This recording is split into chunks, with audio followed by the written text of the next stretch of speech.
Dodávateľskú faktúru odčíslujeme interným číslovaním, pričom druh dokladu vyberieme z ponuky, ktorú sme zadali v nastavení pre účtovníctvo, ikona ozubené koleso, a interné číslo dokladu, ktoré sa zobrazí v účtovnom denníku. Následne vyberieme, či ide o faktúru, zálohovú faktúru alebo dobropis.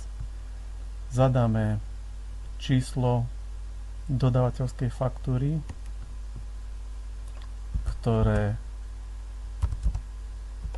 je na faktúre. Vyberieme dodávateľa z číselníkov adresár. Zadáme konštantný symbol.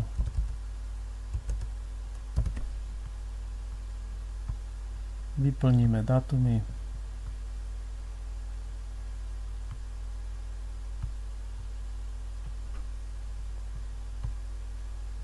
A uložíme hlavičku.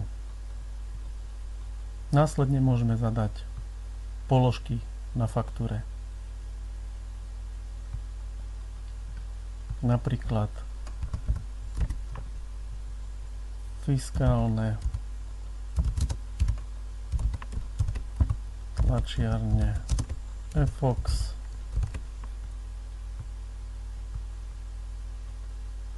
v sadzbe 20%, suma 1000 eur. Ak chceme mať rozdelenú túto účtovnú operáciu na stredisko a výkon, tak to zadáme a uložíme. Strana má dať je zaúčtovaná podľa kontácií zadaných v číselníky kontácie. Strana dal sa vyberie z nastavenia účtovníctva, ikona ozubené koleso. Môžeme pokračovať ďalšou položkou, napríklad tlačiarne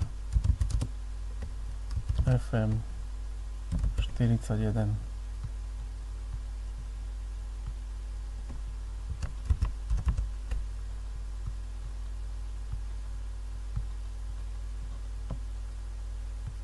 Uložíme.